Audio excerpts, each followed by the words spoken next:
Welcome to this explainer. If you share your home with a pet parrot, you already know how incredibly rewarding these highly intelligent creatures are. But today, we're tackling what is hands down the most stressful aspect of parrot ownership, and we're going to turn it into an empowering, actionable plan. We're talking all about escape prevention and emergency recovery. Michael Sajan really hit the nail on the head with this quote. The stakes literally couldn't be higher here. Once a bird is outside the safety of your home, it faces some severe, life-threatening dangers, from starvation to neighborhood predators. So maintaining a 100% safety record against accidental escapes is absolutely essential, and that goes for whether your bird is fully flighted or clipped. Here's our roadmap for today. We'll start with the threat of escape, move to bird-proofing the home, look at the two-door safety system, cover flight recall training, and wrap up with the escaped bird emergency protocol. Okay, jumping right into Section 1, the threat of escape and understanding the risks. To solve this problem, we first have to understand how it happens.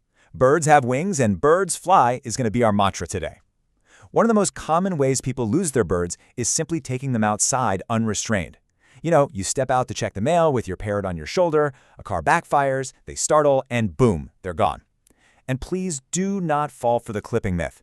Even clipped birds can easily catch a sudden breeze and get carried entirely out of sight. Moving right along to Section 2, bird-proofing the home and eliminating indoor hazards. Before we even think about the exits, we've got to neutralize the threats right inside your bird's immediate living space. Think about it. We basically live with flying toddlers equipped with bolt-cutter beaks. If you aren't careful, your home is literally a minefield of toxins, heavy metals, and hidden traps. Now, the sources are crystal clear on this next point. Ceiling fans are an absolute catastrophe waiting to happen, mainly because a bird literally cannot see those blades when they're spinning. Please do not just rely on your memory to leave them off. Physically disable the switch, or honestly, just take the blades down entirely to be safe. You've also got to manage the everyday stuff. Keep those bathroom doors strictly closed so there's no risk of drowning in open toilets or tubs. Ditch all the non-stick pans. Overheated Teflon releases fumes that are completely odorless to us, but lethally toxic to birds. Cover up your windows and mirrors with screens or decals so they don't crash into the glass, and make sure to tuck away electrical cords. That soft rubber is way too tempting of a chewing hazard. Let's look at Section 3, the two-door safety system. This is your structural fix. We really need to tackle the perimeter of your home. Having a front door that opens directly into the room where your bird flies is highly, highly dangerous. You need a buffer zone.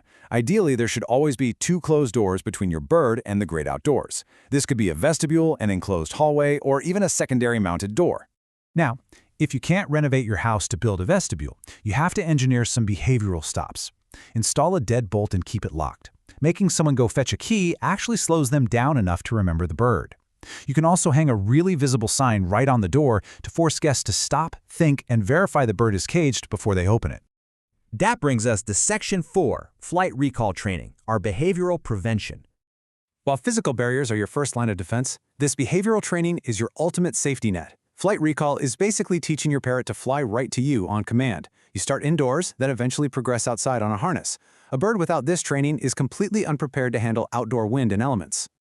And this isn't just for outdoor emergencies.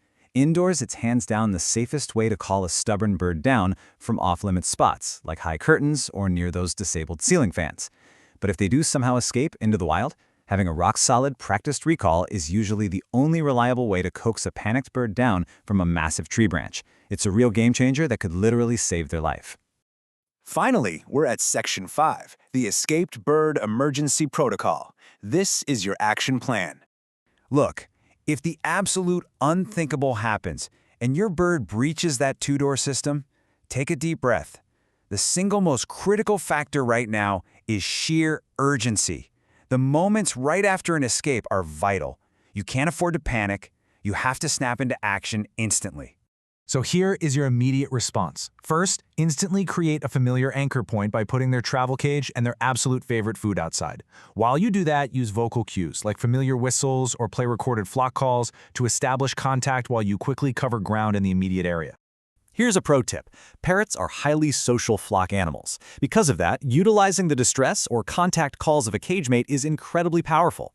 Safely place that second bonded bird in a travel cage outside. Their natural back and forth calling is one of the absolute best ways to pinpoint a scared, hidden bird. Okay, once the immediate area is secured, it's time to mobilize the community.